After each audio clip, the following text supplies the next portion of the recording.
Before the skyline brightens, before the air smells like bagels and steam, before the city really wakes up, there is movement.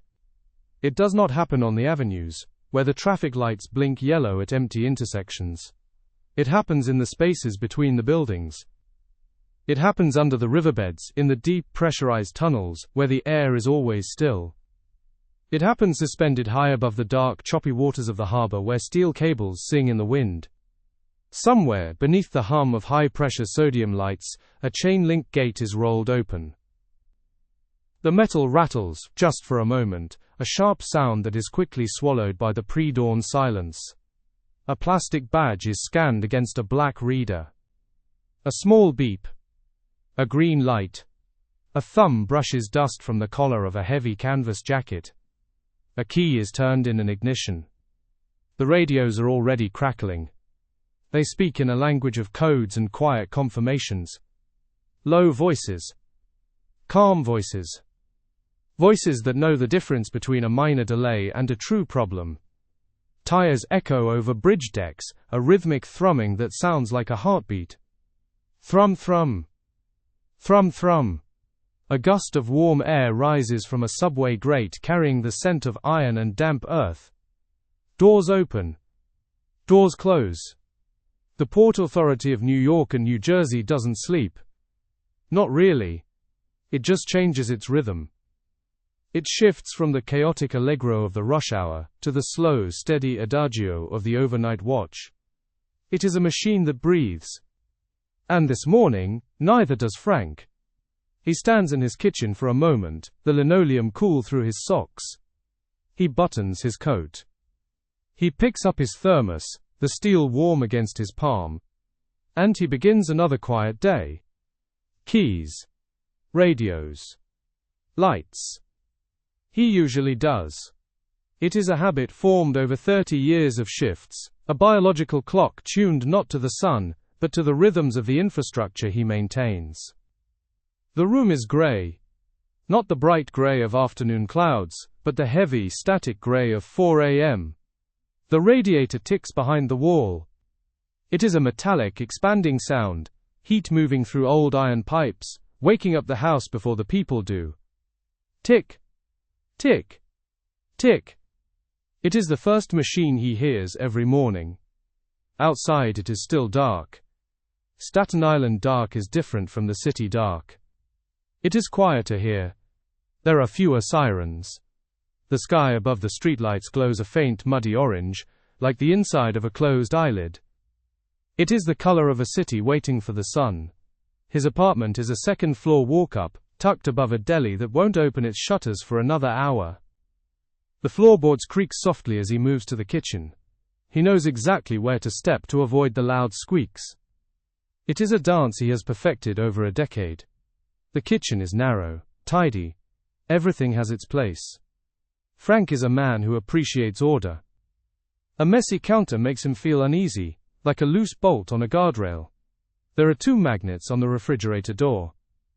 One is a faded souvenir from a cruise his sister took to the Caribbean years ago, a bright yellow sun that looks out of place in the pre-dawn shadow. The edges of the magnet are curling slightly. The other is a cutout of a PATH train car colored in with gray and blue crayon by his nephew when he was small. The tape is peeling slightly at the corner. Frank presses it back down with his thumb. He holds it there for a second, ensuring it sticks. Frank flips the switch on the coffee maker. It is a simple machine, old and reliable. It has one button. He uses pre-ground coffee, the store brand in the red tin. He doesn't need anything fancy. He doesn't need distinct notes of hazelnut or berry. He just needs the warmth. He needs the ritual. The machine begins to gurgle. The water heats up, turning into steam rising through the grounds. The smell fills the small kitchen, earthy, bitter, and familiar. It is the smell of the start of the day. It smells like a wake.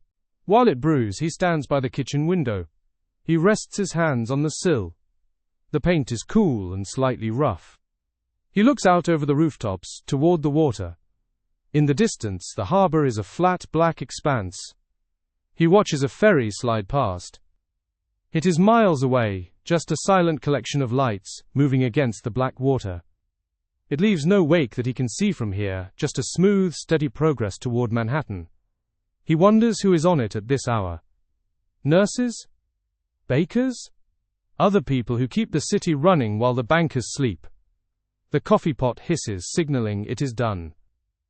He pours the dark liquid into a tall stainless steel thermos. The steam rises in a thin ribbon twisting in the air. He drops in 2 sugar packets from a drawer dedicated entirely to condiments. He stirs it with a metal spoon. Clink, clink, clink. He doesn't take milk. Milk spoils if you leave the thermos in the car too long. Keys. Radios. Lights. He moves to the hallway. His jacket is hanging on the hook. It is thick canvas, the color of dried wheat. It is stiff with age, shaped to his shoulders. His ID badge is already clipped to the breast pocket, facing inward so it doesn't catch the light. It is a plastic rectangle that grants him access to the hidden world.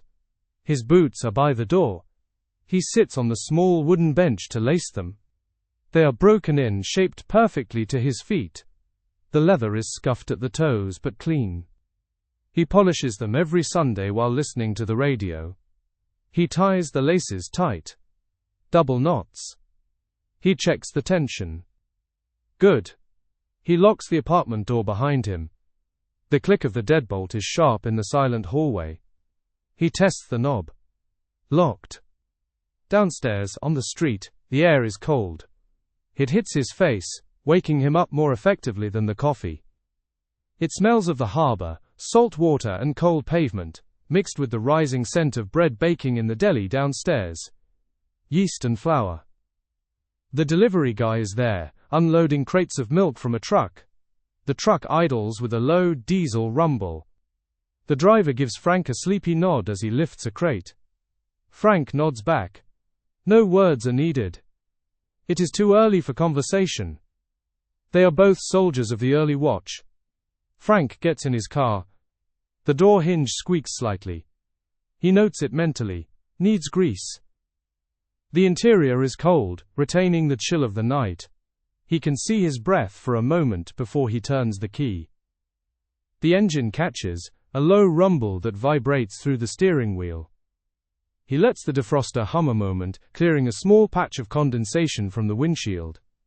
He watches the fog retreat, revealing the street lamp outside. He checks his mirrors. Left. Right.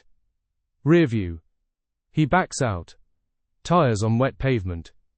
A faint rattle from the trunk, his toolbox, shifting slightly.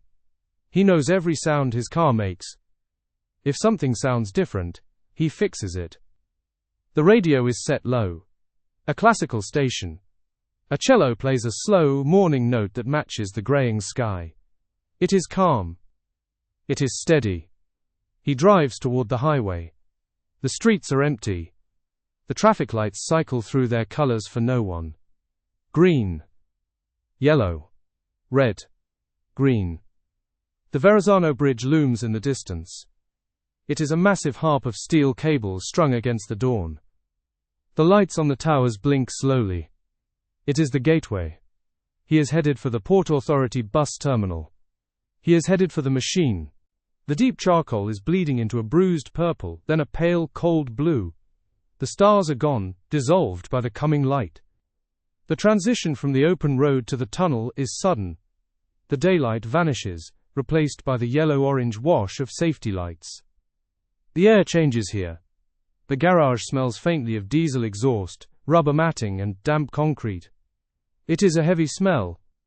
It is the smell of a machine that has been running for decades. He slows the car. The tires squeak on the painted concrete floor. He approaches the security arm. He rolls down the window, and the cold underground air rushes in. The hum of the ventilation fans is louder here. He extends his arm, swiping his badge across the sensor. The metal gate rises with a stutter, clack, clack, clack, and then holds open. The security guard in the booth nods. He has a paper cup of coffee in his hand, steam rising from the lid. Morning, Frank. Morning, Sal. They know him. Most people here do. Frank has been parking in this spot, in this garage, for 12 years. He is part of the architecture. He is as permanent as the pillars. He parks the car in his assigned spot, next to a concrete column painted with yellow and black chevrons. He kills the engine. The silence rushes back in, heavy and immediate. For a second he just sits there. He takes a breath. He prepares himself for the shift. He grabs his thermos. He grabs his clipboard. He walks toward the service stairwell. These are not the stairs the public uses. These are concrete steps, utilitarian and steep. There is a yellow non-slip stripe painted on the edge of each tread. The railing is painted a thick, glossy gray. It is cold to the touch. He climbs 2 flights. His boots echo clip, clop, clip, clop. It is a lonely sound.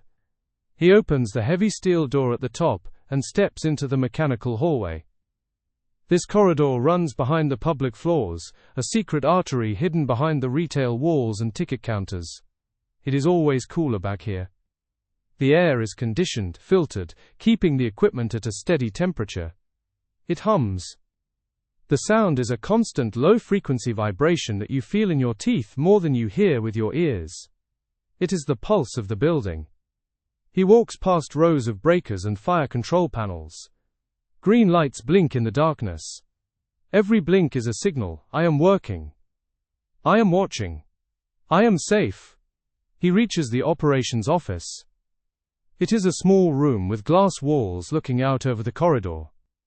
It is the brain of the outfit. He checks the clipboard mounted outside the door.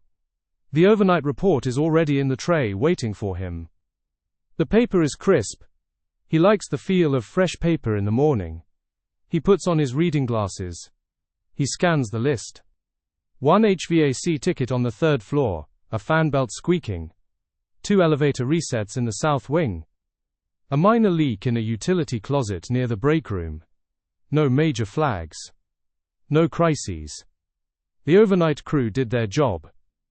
They held the line. Frank signs the bottom of the sheet. He writes the time, 5:15. He picks up a radio from the charging cradle. It chirps as he turns the volume knob to the midway point. He clips it to his belt. The weight is familiar. He steps out of the office and pushes through the double doors, stepping into the terminal's main concourse. Just as he steps out, the building begins to wake up. It is not a sudden awakening. It is programmed. It is gentle. A dawn dimming system controls the massive banks of fluorescent lights overhead. They begin their soft ramp up. They don't flicker on, all at once. They glow, fading up from 30% to 50%, then slowly to full brightness. It is designed to avoid the harsh shock of morning glare. The terminal mimics the sun. The floors are polished terrazzo, shining under the strengthening light. They look like a frozen lake, smooth and reflective. Outside the glass doors, the first buses are arriving. Big silver cruisers rolling in from New Jersey, from Pennsylvania, from upstate. Their headlights cut through the gloom. Their air brakes hiss, a sharp release of pressure that echoes off the glass. Psh! Frank watches a cleaner unlock a rolling cart near the ticket kiosks. The cleaner takes a spray bottle and a rag, beginning the first wipe down of the day. The spray settles on the counter. The cloth moves in circles. Wax on, wax off. Another worker, a ticket agent, walks by. She shakes out her navy blue vest and adjusts her badge, preparing to open her window. She suppresses a yawn. It is not frantic yet. It is not the rush hour crush. It is just in motion. The terminal is stretching its limbs. It is waking up slowly, like a giant rolling over in bed. Frank takes a sip from his thermos. The coffee is still hot. It warms his chest. He heads for the escalators. It is not a loud noise. To a commuter running for the 5:15 bus, holding a briefcase and a phone, it would be invisible. It would be lost under the sound of rolling suitcases and announcements. But Frank hears it. Frank hears everything. It is a soft tick. Just a tick, tick, tick. It happens every third revolution or so. He stands at the bottom of the escalator. It is a long, silver spine, rising to the second floor. The steps slide out from under the metal comb plate, rising steadily, endlessly. They are grooved aluminum, designed to grip the soles of shoes. Frank watches the handrail. It is black rubber, moving in perfect sync with the steps. It looks like a dark river flowing uphill. He listens. He tunes out the distant rumble of a bus engine. He tunes out the squeak of sneakers on the floor. He focuses entirely on the machine in front of him. Tick! There it is. He waits. The steps rise. 1, 2, 3. Tick. It is rhythmic. It is mechanical. It is a language. The machine is telling him something is slightly out of true. Frank walks around to the side of the escalator, where the stainless steel skirting meets the floor. He kneels down. He isn't worried about his pants. They are work pants, meant for kneeling. He presses his ear close to the side panel. The metal is cool against his skin. The vibration of the motor hums through the metal, buzzing against his cheekbone. It is a deep, powerful hum. Tick. He closes his eyes. He visualizes the inside of the machine. He has seen the schematics 1,000 times. He sees the chain drive, heavy and greased. He sees the sprockets turning. He sees the nylon rollers moving along the track. A misaligned brush, maybe. No, the sound is too metallic for that. Wear on the comb plate? Unlikely, they replaced those last month. He listens again. It has a slight ring to it. Like a coin tapping against a pipe. He stands up, brushing his knees. He takes the radio from his belt. He presses the button on the side. Operations to maintenance. Go ahead, ops. A voice crackles back. It is Bill, the morning shift lead for maintenance. Bill sounds like he has had his coffee too. I am at escalator 7. South wing. I have got a tick in the drive chain. Sounds like a loose bracket near the lower gear housing. Probably the guide rail support. Copy that, Frank. Is it critical? No, Frank says. He watches a young man in a grey hoodie step onto the escalator. The man looks tired. He leans heavily on the handrail. The machine carries him up smoothly. It does not falter. It is running fine. Just noisy. Let us get a crew on it after the morning rush. Maybe 1,000 hours. I don't want to shut it down while the commuters are coming in. Copy. Ticket created. I'll send Miller over at 10. Thanks, Bill. Frank clips the radio back. He lingers for another moment. He knows exactly what it is now. He can picture it in his mind. Probably a steel bracket, about a foot long, shaped like an L, painted flat gray. The vibration over the last few weeks has likely loosened the nut just a fraction of a turn. Maybe an eighth of a turn. It is tapping against the housing every time the chain completes a cycle.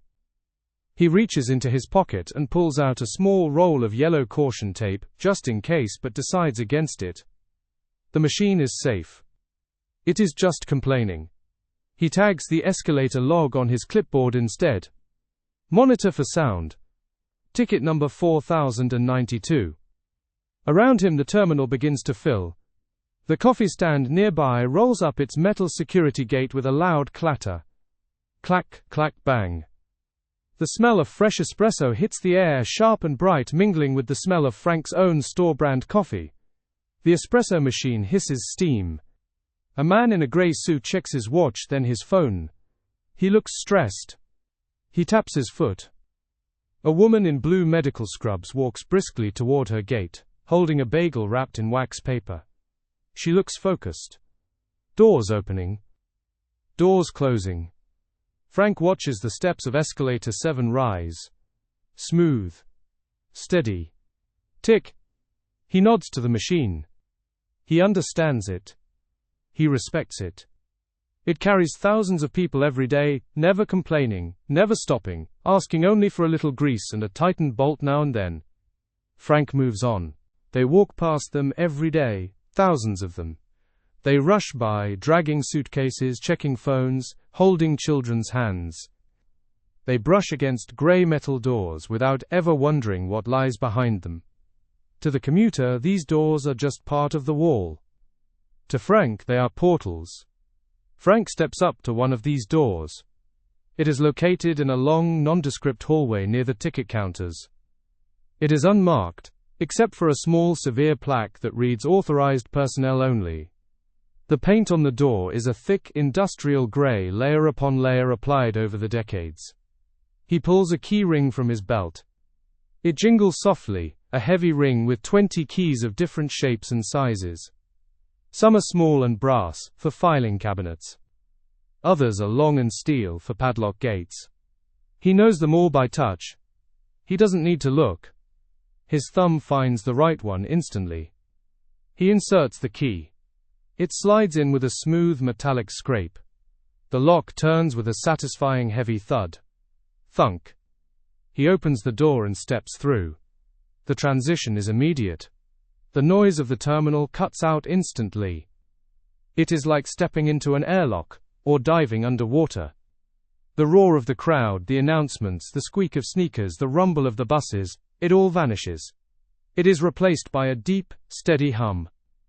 This is the back spine of the building. This is the nervous system. He is in a narrow corridor lined with silver conduit pipes. They run along the walls and ceiling like veins and arteries. Some are thick, carrying high voltage power to the lighting banks. Others are thin, carrying data, fiber optic cables, that pulse with the information of ticket sales and security cameras. They are strapped down with metal brackets, marching in perfect parallel lines into the distance. The air here is different. It is drier. It smells of warm dust, ozone and machine oil. It is a static smell, like the inside of an old television set. It smells of electricity. Frank walks down the corridor. The floor here is not the polished terrazzo of the main concourse. It is covered in heavy-duty black rubber treads, designed to dampen sound and provide grip. His boots make no noise here. He moves like a ghost. He passes a row of electrical panels. They are large grey metal boxes, each 6 feet tall, standing like sentinels. They hum with power. Green lights blink on their faces, indicating steady voltage. Blink. Blink. Blink. They are monitoring the flow of energy, ensuring that when a passenger plugs in a phone charger upstairs, the power is there. Frank stops at a storage cage. It is a wire mesh enclosure, floor to ceiling. Inside, shelves are stacked with the spare parts that keep the terminal alive. He pauses to look at the inventory. It is soothing in its order. There are boxes of fluorescent bulbs, long and white, stacked in pyramids. There are stacks of air filters, wrapped in plastic, ready to catch the city's dust. There are bags of fasteners, screws, bolts, washers, labeled in black marker. There are fan belts hanging from hooks, curved like rubber snakes. There are coils of copper wire. There are fuses in glass tubes. This is the inventory of continuity. These are the pieces that ensure that when something breaks, it doesn't stay broken. It is a library of spare parts for a giant machine. Frank checks the lighting schedule on a clipboard hanging by the cage. He runs his finger down the column of dates. He looks up at the ceiling of the service corridor. One of the emergency fluorescent fixtures is cycling, flickering on and off, on and off. It is struggling. The ballast is going bad. It buzzes faintly every time it tries to fire. BZZZT. It is not urgent. It is just a service light in a hallway no one sees. But Frank doesn't like things that don't work. Disorder bothers him. He takes a small notepad from his shirt pocket. He takes a mechanical pencil from his sleeve. He writes, Corridor B, Fixture 4. Ballast replacement. The pencil leaves a faint indentation on the paper even when the graphite skips. He circles the note. He underlines it. This is the quiet work. The slow, careful work that happens in the shadows. It is not glamorous. There are no ribbons to cut. There is no applause. There is just the satisfaction of knowing that the lights are on. He continues down the hall. He places his hand on a large ventilation duct. It is a massive sheet metal box, big enough to crawl through. The metal is cool and vibrating. He can feel the air rushing through it, millions of cubic feet of air moving from the outside world through the filters and into the lungs of the terminal. He checks a pressure gauge mounted on the side of the duct. The needle is steady in the green zone. The air is flowing. The building is breathing. Quiet competence. Frank puts the notepad away. He walks to the end of the corridor. He reaches for the exit bar on the far door. He pushes it. Click. He steps back out into the light. The noise of the terminal rushes back to meet him, a wall of sound. The voices, the footsteps, the life. He is back in the public world. And the city keeps moving. The sun is fully up now. If you were outside, standing on 8th Avenue, the light would be harsh, reflecting off the glass towers of Midtown. The city is in its high gear. Inside, the terminal is in full swing. The morning rush has peaked and settled into a steady, high-volume flow. It is a river of people that never stops. Frank sits at a desk tucked behind the operations center. It is a small workstation, functional and neat. There is a metal stool with a padded seat that has been worn smooth by years of use. It spins slightly when he sits on it. On the desk there is a cup warmer. A small red light indicates it is on. Frank places his thermos there, keeping the last of the coffee drinkable. Overhead, a wall clock clicks softly. It is a standard-issue office clock, black rim, white face. The second hand sweeps around the face in a smooth, continuous motion, but the minute hand jumps forward with a perceptible clack every 60 seconds. Clack. Frank pulls a stack of papers toward him. The paperwork isn't dramatic. There are no secret orders or classified documents. It is the paperwork of logistics. It is the paperwork of maintenance. Schedules, sign-offs, vendor coordination. He puts on his reading glasses again. He adjusts them on his nose. First, the janitorial supply order. This is the fuel that keeps the terminal clean. He runs his finger down the list, checking the quantities against the previous month's usage. Industrial paper towels, 40 cases. Floor wax, 10 drums. Glass cleaner, 20 gallons. Hand soap, 15 cartons. He picks up the radio mic on his desk. It is a heavy, handheld microphone with a coiled cord. Operations to receiving. Go ahead, Ops, a voice replies. It sounds tinny through the speaker. Delivery coming in at 11:30 for supplies. Dock 4. Can you make sure the lift is clear? Copy that, Frank. Dock 4 is clear. We moved the recycling dumpster an hour ago. Thanks, Tony. He signs his initials at the bottom of the invoice. FM sharp, angular letters. He places the paper in the out tray. One task down. He turns to the wall. There is a large dry erase calendar hanging there. It is a grid of boxes, filled with blue and red marker. It tracks overnight closures, service inspections, and upcoming projects. It is the map of the future. He looks at next Tuesday. There is a note written in red. Upper concourse restroom, south. Shut down. They are doing a deep clean and resealing the grout in the tile work. It is a 2-day job. It requires barriers. It requires signage. It requires coordination. Frank uncaps a dry erase marker. The smell of the solvent is sharp. He writes a note in the margin of the board. Check barrier signage inventory. Confirm wet floor cones. He wants to make sure the signs are polite. He wants to make sure they are clear. He hates handwritten out-of-order signs taped to doors with masking tape. It looks sloppy. It looks unprofessional. He wants the official, printed stands. He wants the terminal to look cared for, even when it is being fixed. Someone knocks lightly on the doorframe. Frank swivels his stool. It is a junior tech. A young guy, maybe 24. He has been here a year. He is wearing a tool belt that looks too new. He is holding a tablet. Hey Frank, the kid says. I am looking at the code for the fire panel test. Is it 44 Alpha or 44 Bravo? Frank doesn't need to look it up. He knows the codes like he knows his own phone number. It is Alpha for the testing mode, Frank says calmly. Bravo is for the actual alarm reset. Don't hit Bravo unless you want the strobes to go off and the fire department to show up. The kid's eyes widen slightly. He taps the screen. Got it. Alpha. Thanks, Frank. Take your time with it, Frank says gently. He remembers being that young. He remembers the fear of pressing the wrong button. He remembers the weight of the responsibility. Wait for the confirmation light before you move to the next zone. Listen for the relay click. Will do, the kid says. The kid leaves, walking back down the corridor. Frank watches him go. Now for Frank there is no fear.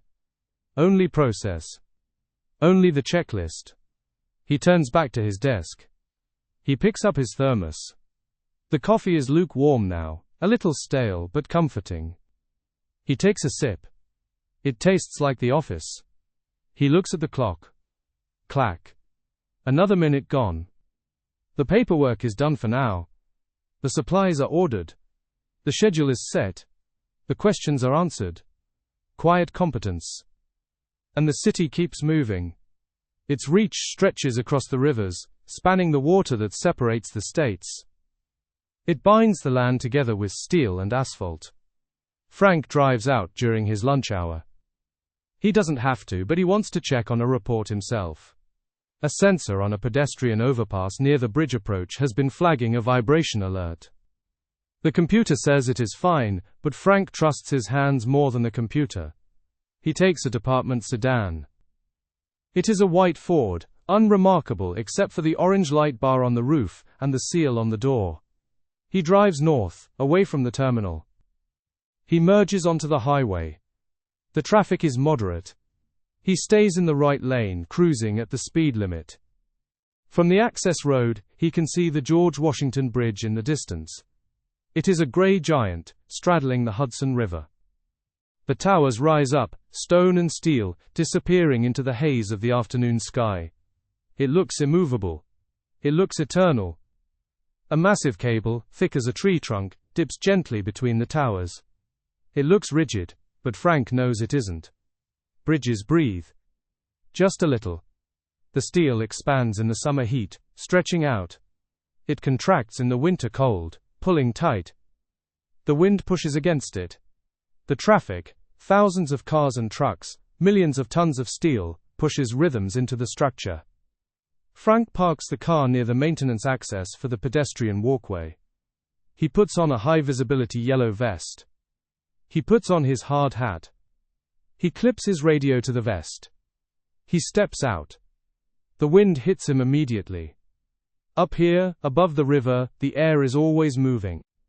It whips at his jacket. It whistles through the grating. It is colder than it was in the city. He walks out onto the span. The city feels quieter from up here. The individual noises, the horns, the shouting, the sirens, blend together into a single low-frequency drone. It sounds like the ocean. It sounds like distance. Below him, through the metal grating of the walkway, he can see the tops of trucks rushing by. Thrum thrum. Thrum thrum. Tires on bridge deck. It is a percussion section that never stops. It vibrates through the soles of his boots. Frank walks to the section where the sensor is mounted. He counts the vertical suspender ropes as he walks. 10, 11, 12. He stops at panel 14. He kneels down. He puts his hand on the metal railing. He closes his eyes. He feels it. A slight tremor. A buzzing sensation. He checks the seam where the panel joins the guardrail. He looks at the rivets. They are painted gray, blending into the steel. He looks at the expansion joint, the jagged metal teeth that allow the bridge to stretch. There is no play in the joint. The rivets are tight. The rust is minimal. He stands up and looks at the wind gauge mounted on a pole nearby. The cups are spinning blurrily. The wind is gusting from the northwest at 20 knots. It is just the wind. The vibration is harmonic. The angle of the wind is catching the panel just right, making it hum like a reed in a woodwind instrument. Frank nods. It is nothing broken. It is just physics. It is just the bridge singing to itself. He radios it in anyway. Ops, this is Frank.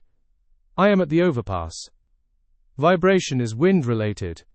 Structure is sound. But let us have the night crew torque the bolts on panel 14 just to be sure.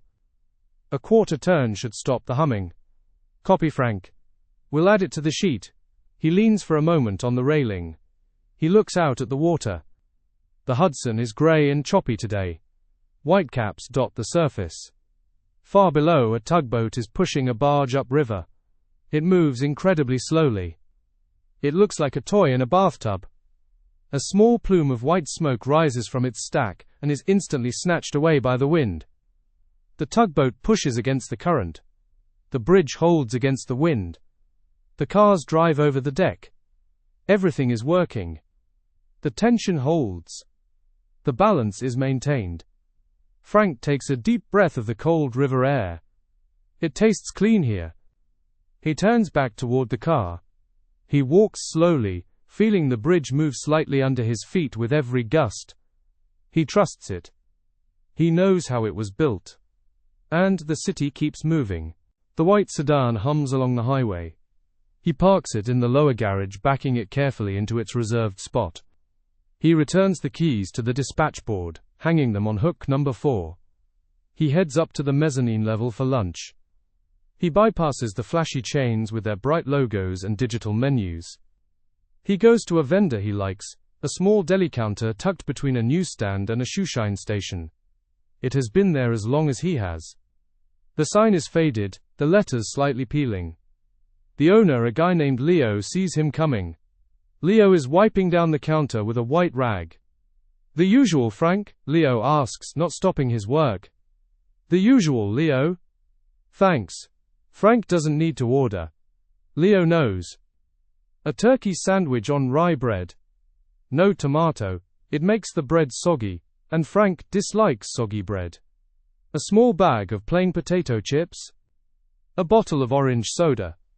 It is a simple lunch. Consistent. Frank finds comfort in consistency. Frank pays with cash. He counts out the exact change. He takes his brown paper bag and walks to the seating area. He finds a table near the railing overlooking the main concourse below. He sits down. He wipes the table with a napkin, clearing away a few crumbs left by the previous occupant. He eats alone. Not because he has to. He has friends here. He could eat in the break room with the other supervisors. But he likes the quiet in the middle of the noise. He likes to observe. He likes to watch the machine run from a distance. Around him the terminal is alive. It is a sea of humanity. He hears the sound of footsteps, thousands of them. The click of high heels, sharp and staccato. The squeak of sneakers, soft and rubbery. The heavy thud of work boots. It is a chaotic drumbeat. He hears suitcases rolling, the whir of little plastic wheels on terrazzo. It is a constant background drone, like the sound of cicadas in summer. He hears announcements, half heard over the loudspeakers. Bus 104 to departing gate. The voice is calm, automated, detached. At the next table, 2 bus drivers are sitting. They are wearing their uniforms, light blue shirts with patches on the shoulders. They look tired. They have heavy thermoses in front of them, battered and dented. They are talking about the morning backlog at Newark Liberty Airport. Yeah, they closed runway 4 left, one driver says. He rubs his face with a hand. Wind shear or something. Backed everything up. My cousin flies cargo out of there, said they were stacking planes all the way to Pennsylvania. Just circling. Did they divert? The other driver asks, biting into a bagel. Almost. They were gonna send a few to Philly. But then the front passed. Opened it back up around 9. But the schedule is shot. I'm gonna be running late all day. Frank listens. He chews his sandwich slowly. He isn't responsible for the airport runways. That is a different division. He manages the terminal, not the tarmac. But it is all connected. It is a single organism. If the planes are late, the buses are late. If the buses are late, the terminal gets crowded. If the terminal gets crowded, the escalators work harder. The restrooms get used more. The trash cans fill up faster. It is a web. A giant invisible web of logistics. A butterfly flaps its wings in Newark, and Frank has to empty a trash can in Manhattan. Weather is supposed to be clear tomorrow, the second driver says. Hope so, the first one replies. I got a double shift. I don't need the headache. Frank finishes his sandwich. He crinkles the foil wrapper into a tight ball. He smooths it out, then crinkles it again. He opens his chips. The bag pops softly. He watches a family running for a gate below. A father holding a toddler on his hip, a mother pulling 2 red suitcases. They look frantic. Their eyes are wide. They are scanning the signs. Then, they see the gate number. Their faces relax. They slow down. They made it. Frank takes a sip of his orange soda. The carbonation burns pleasantly in his throat. It is sweet and cold. He checks the time on his phone. Lunch is almost over. The break is done. He stands up. He throws his trash in the bin. He pushes his chair in. He leaves the table cleaner than he found it. He looks down at the concourse one last time. The river of people flows on. It never stops. Back to it. The sun has moved across the sky. It no longer blasts directly in through the eastern glass. Now it pours through the high western windows in long slanted beams. It catches the dust motes floating in the air, turning them into gold dust. They hover in slow spirals, disturbed only by the passing of travelers. Frank begins his afternoon sweep. This is a walking tour. He leaves the office and the radio behind for a moment. He just walks. He visits the upper levels. He walks slowly. His hands are clasped behind his back. He looks like a museum curator inspecting his gallery. He checks the signage. He sees a sign for the restrooms that is hanging slightly crooked. One of the small chains has slipped a link. He reaches up and adjusts it. It swings for a moment, back and forth, then settles. Level. Perfect. He walks past gate 200. He notes a trash can near the seating area. The mount is wobbly. Someone must have bumped it with a heavy bag. He gives it a little shake. The bolt at the base is loose. He takes out his notepad. Gate 200. Trash receptacle base. Tighten anchor bolt. A floor buffer glides past him. It is a large machine, driven by a man wearing large, noise-cancelling headphones. The buffer spins a pad against the floor, polishing the wax. Whir. It is quiet as a whisper. The floor shines behind it like a mirror. The operator nods to Frank. Frank touches 2 fingers to his forehead in a salute. They are the keepers of the shine. Frank walks to a fire door at the end of the hall. It is a heavy steel door, painted to match the wall. He tests the panic bar. He pushes it. Click-clunk. It opens smoothly. But there is a slight resistance on the return. It drags for a fraction of a second before latching. The hinge is a little dry. It doesn't snap back as crisply as Frank likes. He makes a note. Lube hinge. South stair B. Dry. He continues walking. He checks the water fountains. He checks the directory maps. He checks the seating areas. He takes the service elevator down to the garage level. Down here the afternoon light doesn't reach. It is still the same artificial yellow sodium glare. It is eternal night down here. He walks to the HVAC mechanical room. The door is propped open. A contractor is there prepping for the overnight maintenance. He has a cart full of filters and a large red toolbox. Afternoon, Frank says. Hey boss, the contractor says. He is wiping grease off his hands with a red rag. He looks up, smiling. You guys all set for tonight? Shutdown starts at 2200. We need that unit back online by 4 o'clock. Yeah, we are good, the contractor says. We got the new belts. We got the filters. Should take about 3 hours, 4 tops. Frank checks the work order on the contractor's clipboard. He verifies the permit number. He verifies the insurance certificate date. He checks the safety plan. Looks good, Frank says. Make sure you tag out the breaker before you start. Always, the contractor says. The contractor signs the sheet with a thick red pen. The sound of the marker on paper is a squeak. Squeak, squeak. Frank walks back toward the elevators. Through a gap in the garage gate he can see a slice of the sky outside. It is a deep, rich blue. A plane is climbing out of Newark, climbing steep and fast.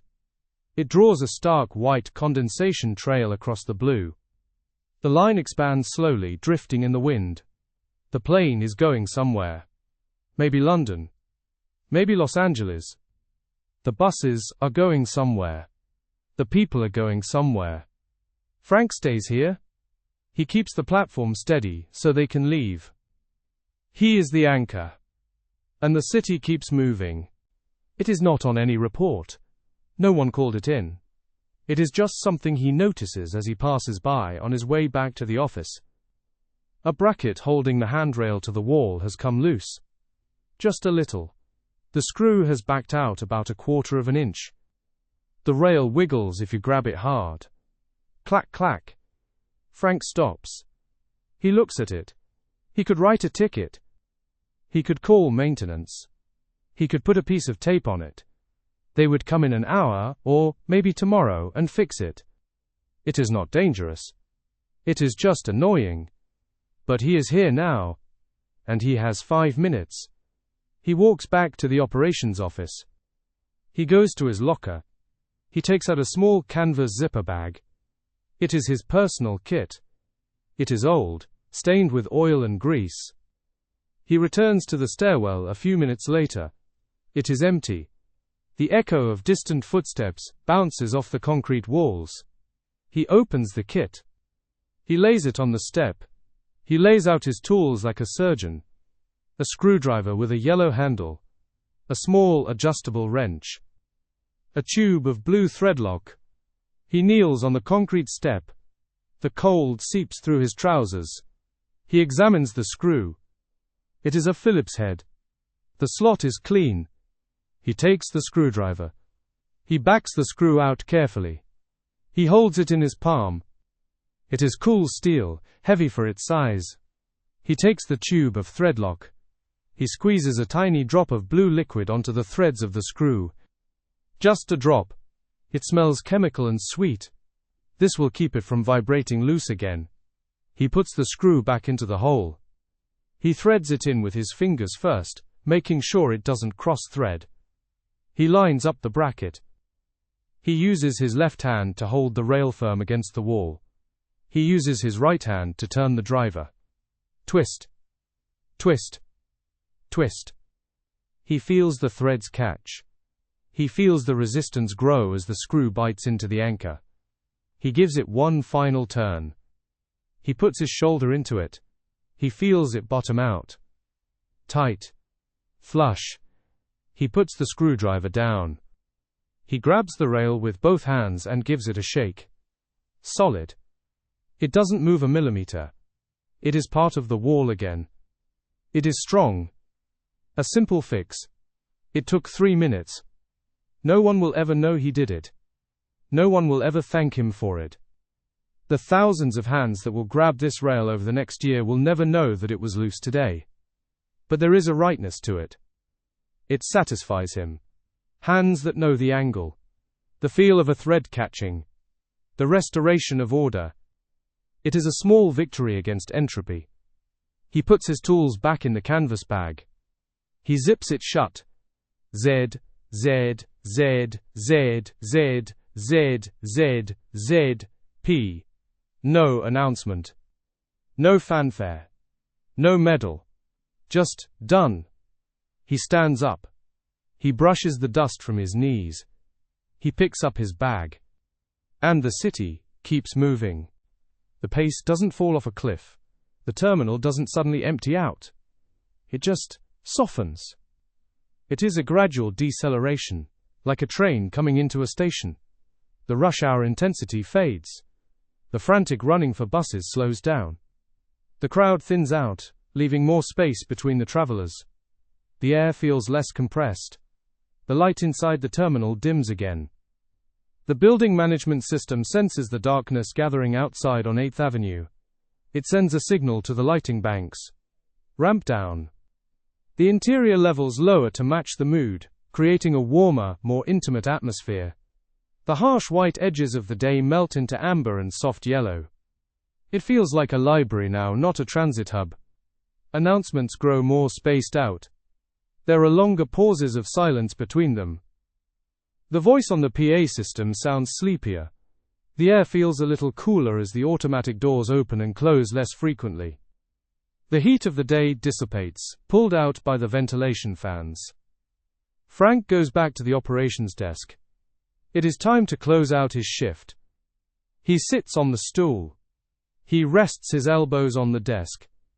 He rubs his eyes with the heels of his hands. He feels the fatigue now, a gentle weight in his shoulders. It is a good weight.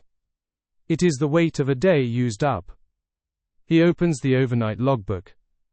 It is a physical book bound in black leather. He prefers it to the computer. It feels permanent. He writes the summary of the day. His handwriting is neat, block letters. Escalator 7, maintenance ticket open. Monitor for noise. Ticket number 4092. Pedestrian overpass, vibration checked. Wind related. No structural defect. Gate 200, trash can base loose. Ticket number 4093. Stairwell B, railing secured. Closed. He reviews the schedule for the incoming night shift supervisor. He runs his finger down the list. Tile delivery at 2 o'clock. Dock 4. Electrical retest at 3 o'clock. Zone C. He picks up the phone and calls the security desk. Hey, it is Frank. Just letting you know the tile guys are on the list for 2 a.m. Gate 4 access. Check their IDs. Copy, Frank. Have a good night. Drive safe. You too. He hangs up. The phone settles into its cradle with a click. He walks to the keyboard. He confirms that the keys for the mechanical rooms are all accounted for. He counts them. 1, 2, 3, 20. All there. Every brass tag is hanging on its hook. The inventory is complete. Keys. Radios. Lights. He signs his section of the log. Frank M. 1800. He tears off a small piece of paper from a notepad. He writes a short note for the next guy, a man named David, who comes in at 6. Dave. Coffee pot is clean. Watch the escalator in the south wing, it's ticking a bit. See you tomorrow. He places the note on top of the logbook. A yawn sneaks up on him. It is a deep, chest-expanding yawn that makes his eyes water. He stretches his arms over his head. His back cracks. Pop, pop. Pop. He stands up. He puts on his heavy canvas jacket. It feels heavier now than it did this morning. He clips his badge to the pocket. He picks up his empty thermos. It is light now, just a hollow steel shell. He walks out of the office. The corridor is quiet. He nods to the junior tech who is still working on the fire panel code, staring at his tablet. Night, kid. Don't work too late. Night, Frank. Almost done. Frank walks through the concourse one last time. It is peaceful. A janitor is pushing a wide dust mop across the floor, gathering the day's dust into a pile. The mop moves in long, lazy S-curves. Swish. Swish. Frank watches for a moment. Then he turns toward the exit. He heads out. The engine temperature gauge rises steadily. He drives out of the underground garage. The gate lifts for him. Clack, clack, clack. He emerges into the city night. New York at night is a jewelry box. The skyscrapers are lit up, thousands of windows glowing against the black sky. Some are white, some are gold, some are blue. It is a canyon of light. Red taillights stream down the avenues like lava. Yellow taxis dart between them. But Frank is leaving the center. He is heading out. He is turning his back on the energy. The roads are calmer now. The frantic energy of the morning rush is gone. The aggressive honking has stopped. The drivers are more relaxed, just trying to get home. The skyline reflects in his windshield. He turns onto the highway. The city recedes in his rearview mirror, shrinking into a cluster of bright stars. The heater hums low. Whoosh! It blows warm air onto his feet. He turns on the radio. A talk show. The voices are low, barely audible. He doesn't really listen to the words. He doesn't care about the topic. It is just company. It is a murmur in the background, like the sound of the ocean. He drives in silence for a while. He watches the road markers flash by. Zip. Zip. Zip. He reaches the Verrazano Bridge again. Tires on bridge deck. Thrum thrum. Thrum thrum. The sound is different at night. It is hollower. To his left, the harbor is a void of black ink. You cannot see the water, only the absence of light. But in that void there are lights. A barge moves slowly in the bay. He can see its navigation lights, green and red. It is heading out to sea, toward the open ocean. It is carrying the city's waste, or its goods, moving silently in the dark. Red lights blink atop the container cranes in the distance, like slow heartbeats. Blink. Blink. They are the giants that sleep standing up. Frank exhales. He lets the breath out slowly, emptying his lungs completely. He grips the steering wheel loosely. The day settles into his bones. The noise of the terminal fades from his ears, replaced by the tire noise and the heater. He thinks about the shift. Nothing flashy happened today. No disasters. No headlines. No one was trapped in an elevator. No pipes burst. A loose screw was tightened. A vibration was checked. A schedule was signed. A trash can was fixed. Nothing broken. Just steady. That is the victory. The victory is that nobody noticed anything. The victory is that the commuters went to work and came home, and the floor was solid beneath their feet, and the lights were on, and the air was breathable. They don't know Frank's name. They don't know he exists.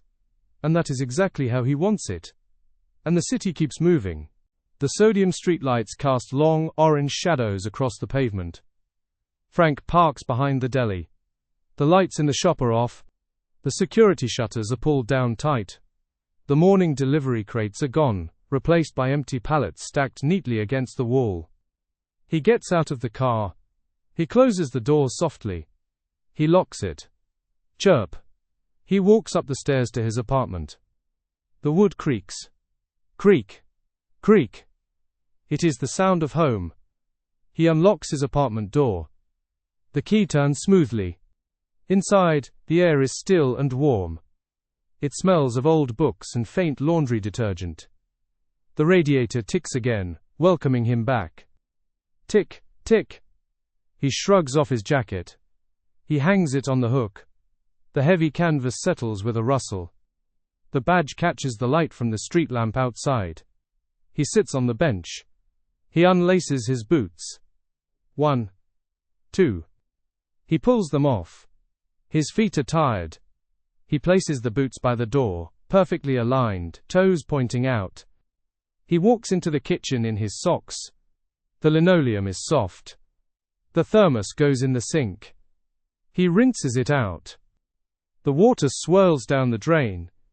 He leaves it upside down on the drying rack. He puts the mechanical pencil back on the counter next to the keys. Everything in its place. He opens the fridge. The light is bright. He takes out a plastic container of soup. Homemade. Vegetable beef. He made it on Sunday. He pours it into a small pot on the stove. He turns the gas on. Click click whoosh. The blue flame circles the pot. It is a clean, perfect circle of fire. He waits. He stands by the stove, watching the soup. He watches the bubbles form at the edges. He watches the steam begin to rise. He smells the bay leaf and the thyme. He pours the soup into a bowl. He sits at the small kitchen table. He doesn't turn on the overhead light. The light from the stove and the street lamp is enough. The spoon clinks softly against the ceramic. Clink. Outside the window, a bus sighs at a stop. The air brakes hiss. Psh! The engine rumbles. Then it moves on, fading into the distance. Doors opening. Doors closing. Frank eats slowly. He blows on the spoon. He tastes the broth. It is warm and salty. He is tired, but it is a good tired. It is the tiredness of maintenance. It is the tiredness of having held the world up for 8 hours. He finishes. He washes the bowl. He dries it. He puts it away. He turns off the kitchen light. He goes to the bedroom. He sits on the edge of the bed. The mattress gives under his weight. The day is done. The loop is closed. The checklist is complete. Frank lies down. He pulls the blanket up. The pillow is cool. And the city keeps moving. Some jobs aren't loud. Some machines don't have gears, you can see. They don't have pistons that fire or wheels that spin. They don't make smoke. They run on checklists. They run on radios. They run on warm thermoses and calm voices. They run on the patience of men like Frank. The Port Authority is one of those machines. It is a clockwork of concrete and steel, held together not just by rivets, but by the people who watch it. It is a living thing. It breathes. It stretches.